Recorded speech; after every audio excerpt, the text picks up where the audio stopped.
Here we go.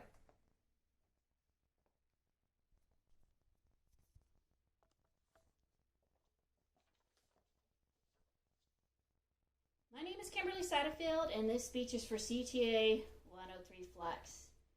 Did you know that the current generation of school-aged children have earned the moniker of the massacre generation? This shouldn't come as a surprise, especially when you know that the CDC has recently announced that the number one cause of death for children is now gun violence.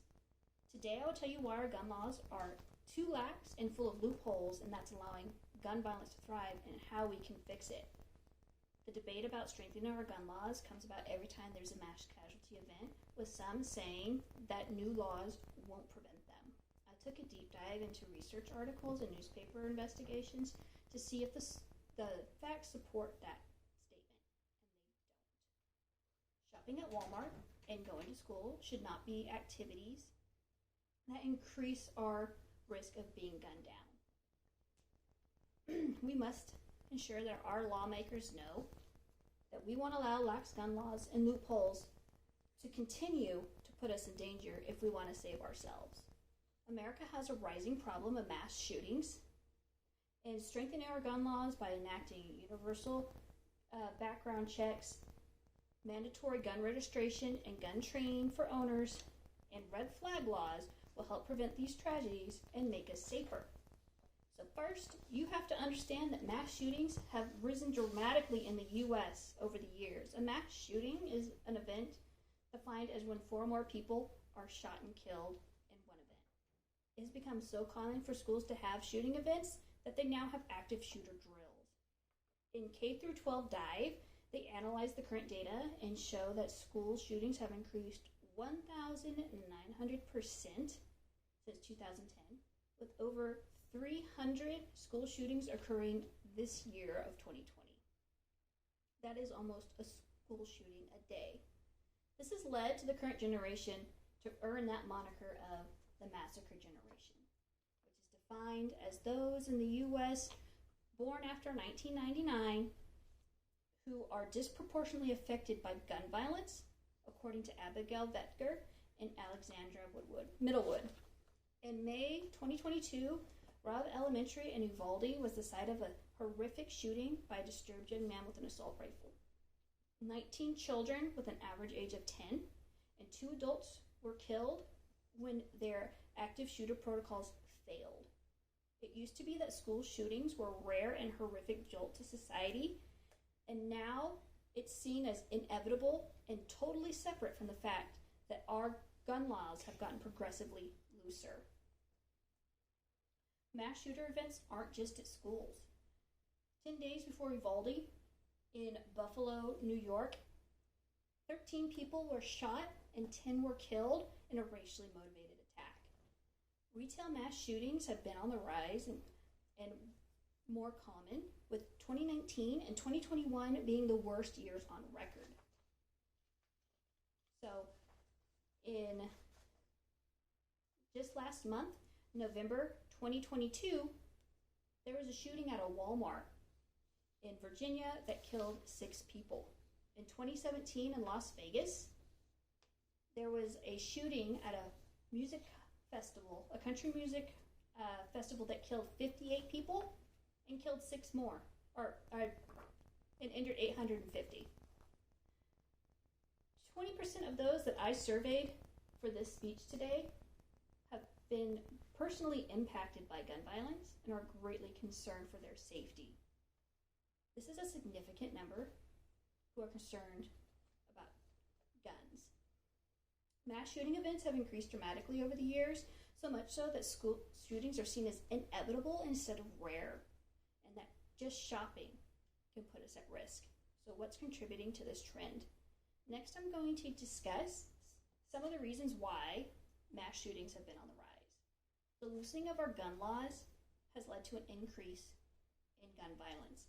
A research study was done in 2019 by the British Medical Journal Online and found that the gun laws in the U.S. have been getting looser over the past few decades. The study found a direct link between an increase in the loosening of gun laws and an increase of mass shootings. Another reason is is that it's too easy for criminals to get guns. Right now, federal law only requires that you have a background check if you buy from a licensed dealer, which means if you are legally barred from owning a gun, all you have to do is go to a gun show or some guy on Craigslist to get one. The Gillian Peterson Hamline University told Frontline that their research shows that 2/3 of people who commit retail mass shootings have a prior criminal history.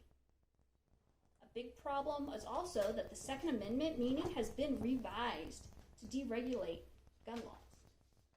The Second Amendment states that a well-regulated militia, being necessary for the security of a free state, the right of the people to keep and bear arms shall not be infringed.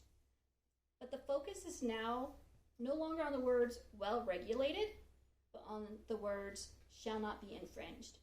Gun lobbyists like the NRA would have us believe that any restrictions on guns are unconstitutional and totally irrelevant to the gun violence impacting us today. The last reason why mass shootings are becoming more common is the belief that gun laws don't work. Governor Abbott, after Uvalde, stated that tighter gun control laws won't work and pointed to Los Angeles, Chicago, and New York as examples per the LA Times. This is a common refrain and is not true. Per the LA Times in 2005, California had approximately the same amount of firearm deaths as Florida and Texas. Since then, California has tightened their laws and added more restriction, while Florida and Texas have loosened theirs. California death rates have dropped 10% from firearms, while Florida has death rates from firearms have risen 37%, and Texas death rates have gone up 28%. Loosening our gun laws, allowing loopholes for criminals to obtain guns, and refusing to acknowledge that imposing stricter gun laws will help us contribute to all these shootings. So last, I'm going to be going over the solutions now that we have identified some of the problems and the main reasons that we have such high amounts of mass shootings here in the U.S. That multiple studies have shown these solutions will help prevent them. There should be a federal universal background check for anybody trying to purchase a gun. 80% of the people that I surveyed agreed that there should be one. There's no reason to leave such a loophole in the law by requiring it only through licensed dealers. If someone has a violent history or a history of being mentally ill, they should not have access to a gun. Requiring owners to register their firearms and undergo training to safely operate them should be mandatory. 100% of the people that I surveyed agreed with this. The Second Amendment says a well-regulated militia is necessary for the security of the state, but how can you regulate a militia if you don't even know who would be in it? If people were trained in their use and taught responsible behavior, I believe it would help drastically reduce the amount of deaths each year. We need red flag laws for people who pose a threat to themselves or others. John Vernick et al. Found in 2017 that universal background checks and red flag laws reduced gun violence. It allowed those in mental health crises to receive the help they need, and identified those who posed a risk to others, and reduced the gun violence by allowing the police to take away their guns. 60% of those that I surveyed agreed that we need stricter gun laws, and national surveys show very similar results. So if most Americans believe that universal background check, firearm registration, firearm training, and red flags work, how can we make this a national requirement? In conclusion, mass shootings have become all too common. We should be working to prevent mass shootings instead of accepting them as inevitable.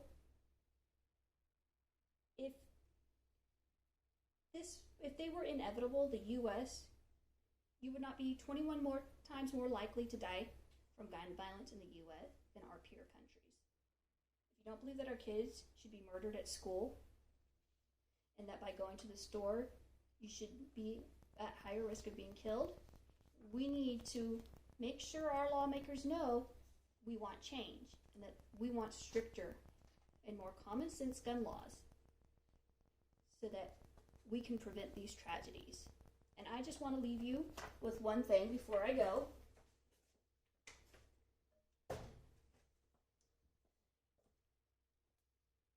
This is from the Uvalde shooting. This is not inevitable. We can prevent this. This should just not be seen as collateral damage because some people don't want to go through the extra step of passing a background check. Thank you.